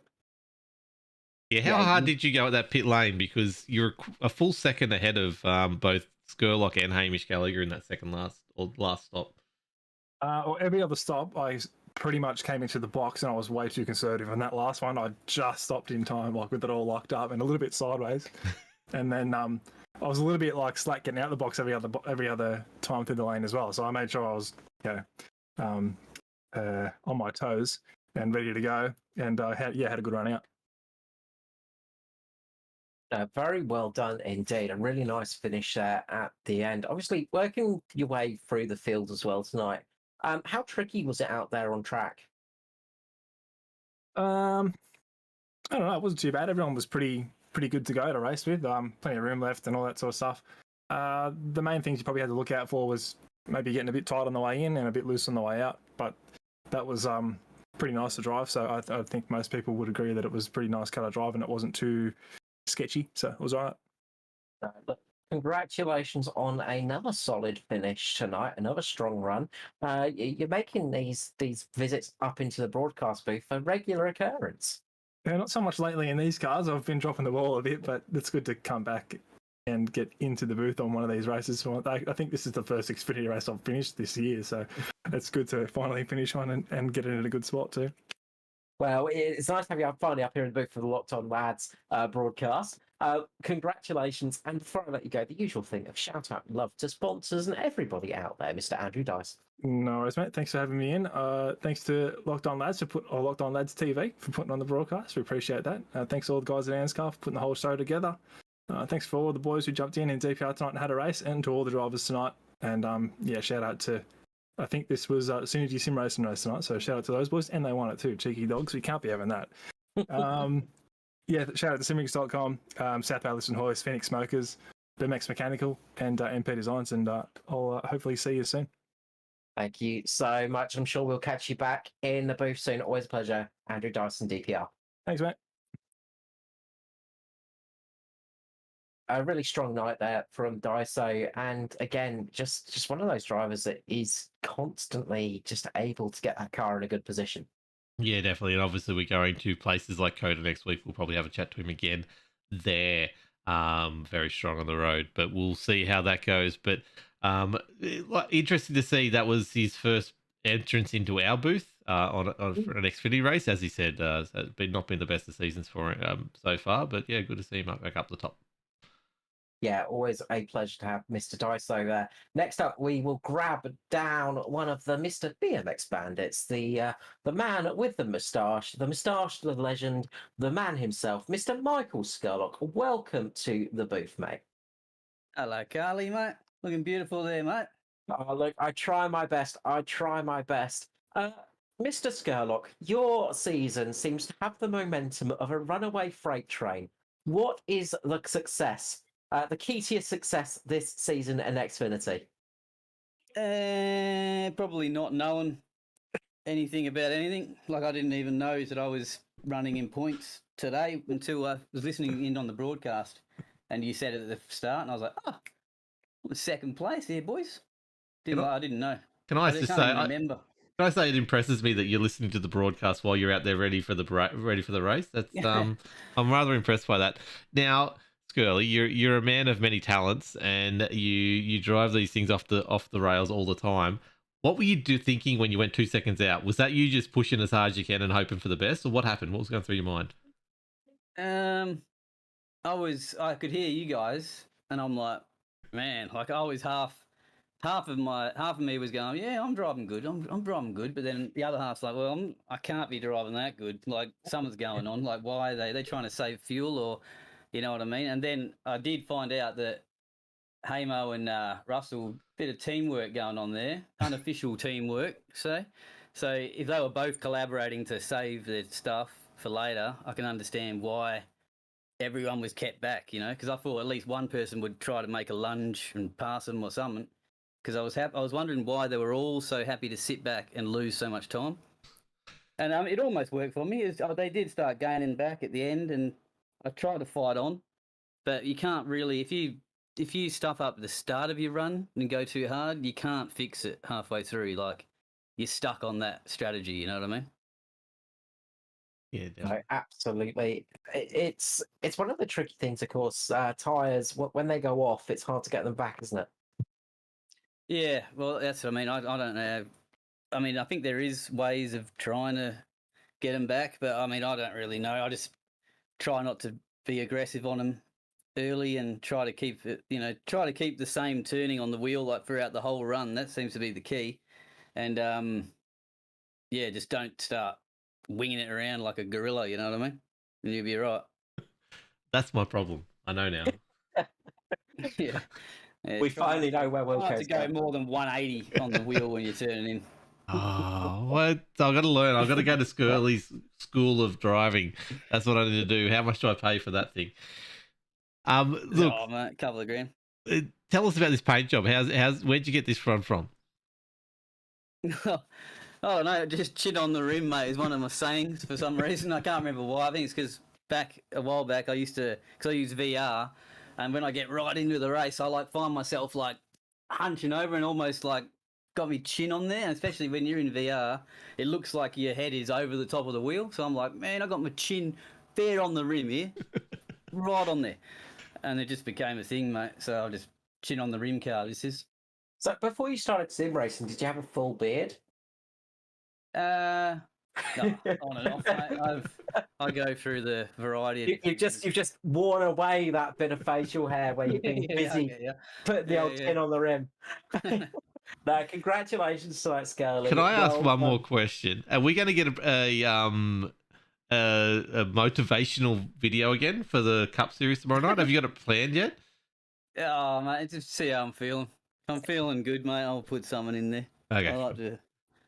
Depends if I'm feeling stupid or not. Wilco definitely needs it. I do. Look, the usual things, Girly. Shout out and love for all of those sponsors that you carry. Yeah, mate. Bundle of sponsors. Can't remember what any of them are though, so sorry. Just BMX Bandits and Performance E streaming. I like it. Oh no, it's not Performance E. Performance E. We are the best. I mean, we're much better than those locked on boys. I mean, those guys are just It's a collaboration. We're all together. So Performance E streaming for such a good job on Thursday nights, and Wilco and Locked On Lads TV streams TV. Yeah. For doing such a good job on this. Like it is good. It's professional. I like it. Can you shout out to your number one? Can you shout out to your number one fan, please? Nathan Verney's in chat. He wants a special shout out from you. Always, mate. Happy birthday, Verns, for the other day. Big 40, mate. I'm coming up. Congratulations. Just one more thing. Of course. This is last week. Said she wants one of you like stuffed and put on the bed, mate, as a bed pillow when you were dressed up in that stuff the other week. The safari suit. On there all the time. No, the one before that. Oh. Can't even remember. I might have been safari. That was whatever it was, mate. It was a safari suit. I can tell you that right now. It just didn't come across very well on the broadcast.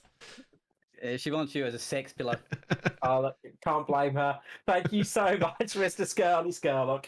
Thank you so much, and I'm sure we'll catch you back in the booth soon. Thank you. Well, it was going so professional and so well until tonight, Wilco. It's like you don't put kids in TV shows, you don't do animals on film because you never know what you're going to get. You don't get Skirly in the booth. You never know what you're going to get. Apologies for everyone out there we offended. But, look, he is one of those people that is always there or thereabouts in a race. You can never count him out, and you can, except for on a super speedway. But anyway, let's get into the final position on the podium.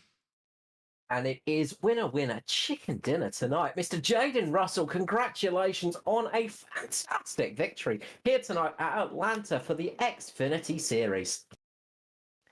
Yeah, thanks, mate. It was a pretty cool race. Would have been good to see it go green and actually race Skirly for it instead of just jumping him in the pits and then winning off the cautions, but that's how it goes sometimes. Yeah, we were a bit disappointed. We thought we were possibly getting a bit of a green-white checker there at the end and possibly a bit of a mad dash. But you locked yourself in that position pretty well. You were running there or thereabouts all night long tonight. Obviously, good pace out there. Yeah, the first stint I was really just trying to save the tyres and keep with them where I could, and it worked for me until Skirly started running away. Sort of got to him at the back end there, and I was thinking I was on better tyres, but we didn't really get to see it play out with the caution coming through.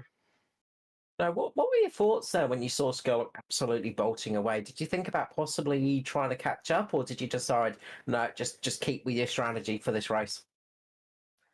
Oh, I knew we had another stop coming, so I sort of just wanted to save the tyres as long as I could and hopefully jump him that way. The couple of runs I did in practice, I didn't think he was going to get too far without wrecking the tyres if he was going to go at that sort of pace. No, it paid off in the end. We saw a bit of collaboration between yourself and Mr. Hamish Gallagher there as well. Yeah, it did work for him pretty well. Whether he had the tyres there at the end or not, it didn't matter because what he needed to happen happened. So, yeah, me and Hamish sort of tried to work together to pull to the front there and catch up the Skurlock, but he sort of got shuffled with a mistake in the pits, I think. I'm not 100% sure, so he didn't get back up with the green-white checker. No, big shame not to see that great battle at the end. Hamish just a couple of tenths slower. It was not by much, but it was a tiny little bit that cost him in the pit lane. But tonight it is another victory under your belt, Joan. Another victory on the ovals. You're making a bit of a habit of these things. And I need it to be that way too. I'm pretty sure with the drop round, I'm just in touch and distance of Hamish now. I might be a couple points behind, so I need to be winning where I can, and hopefully don't need another drop round. I don't know if we get one or two, but I've already used that one with a disconnect, so I should be right there with him. Yeah, it's going to be an interesting battle. Of course, there is the full season championship as well that goes into these things, as well as the Series One championship. But you're definitely in contention for both of them, and have been having some fantastic races. I mean, obviously, one of the big things for yourself is coming along in the oval series. You've been going strength to strength this year on the ovals. Yeah, I've been enjoying them a lot. I actually turned down some dirt racing tonight to race this, so that's interesting for me. It's normally what my go-to is, but I wanted to try my hand at the championship and see if I could keep up with Hamish, which has paid off for me tonight. But yeah, enjoying it. It's been good, apart from the cup cars where I haven't been able to finish a race yet, but that's good. Hey, happens to the best of us, though. Or at least you get in the field. Look, it's been a great season. Look, I'm sure that cup opportunity is definitely coming. But in Xfinity, you have been the man taking it to Hamish this season. The only other driver with 2 wins under his belt so far. Jaden Russell, congratulations. Before I let you go, the usual thing of shout out and love to sponsors.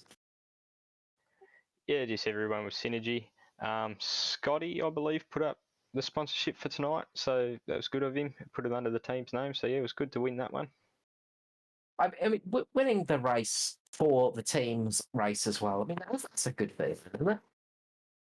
Yeah, it's brilliant. It was main goal tonight. I wanted to win that one because it had our name on it, so yeah, that's good to go back to the trophy cabinet. Absolutely marked this one fully. Congratulations, J. Russ. Well done again, and I'm sure we'll catch you back in the booth soon. Hopefully. Thanks, guys.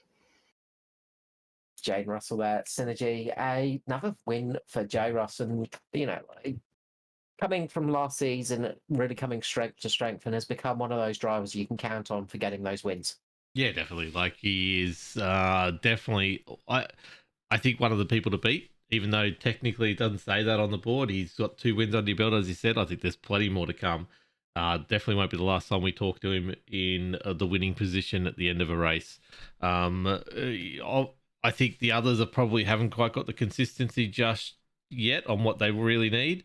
But Jaden Russell, you're going to see him at the tail end of the season. He'll be there.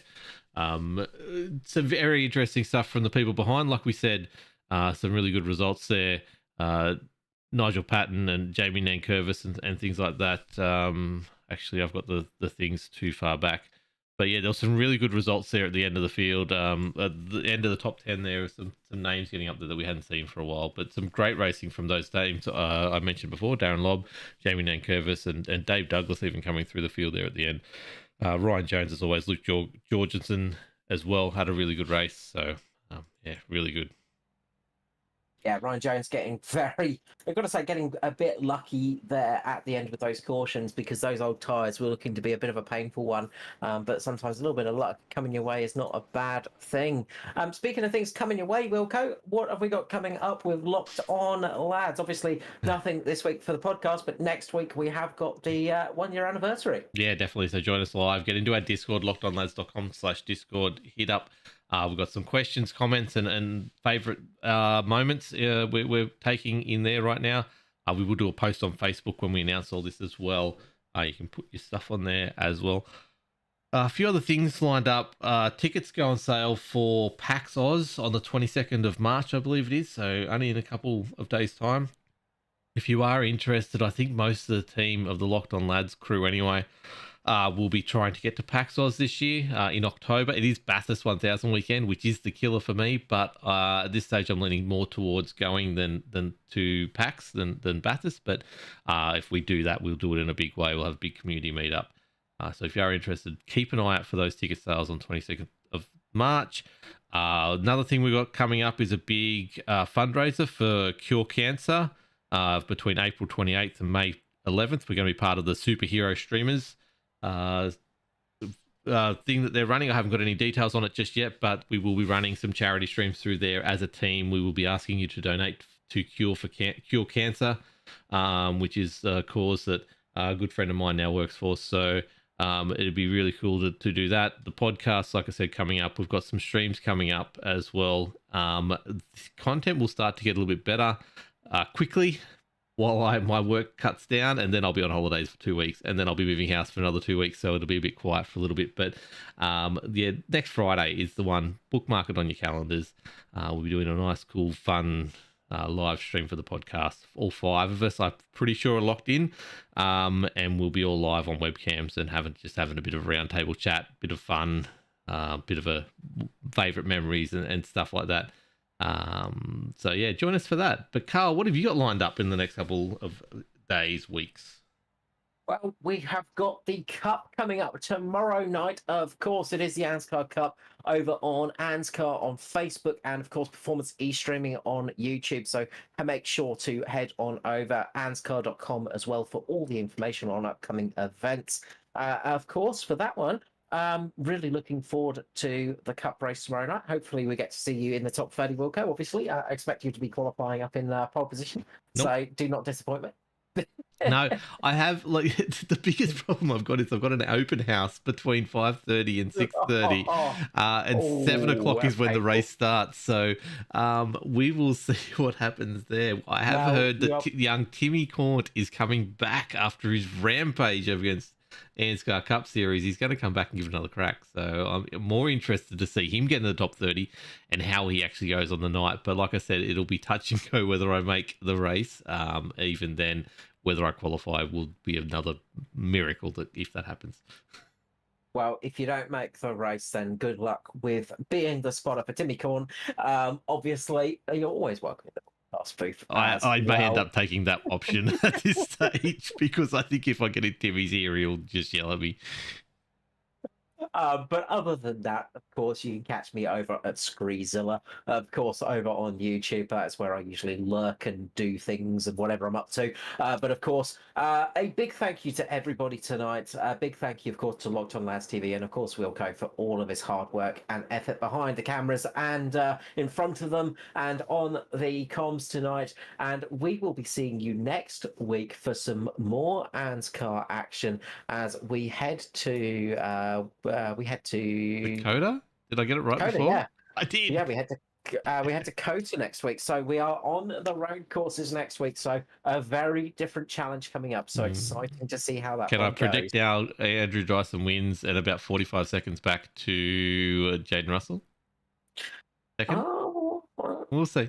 we might see a Wild Wally or a Pearson appear, of course. One of those two. Yes, Those I road think it'll be a specialists can DPR shutout next DPR week. will be strong. Yes. But there are a few other road specialists out there, so be on the lookout. It's going to be exciting stuff. Okay. We look forward to seeing you then. Of course, a big thank you to everybody for watching and joining us tonight. If you can hit the subscribe button or the like and all that kind of stuff, it does make a huge difference for things. But until next week, this is me, Carl Wilkinson, wishing you a good night. And of course, Mr. Peter Wilkinson, good night to you, and thank you so much for all your hard work.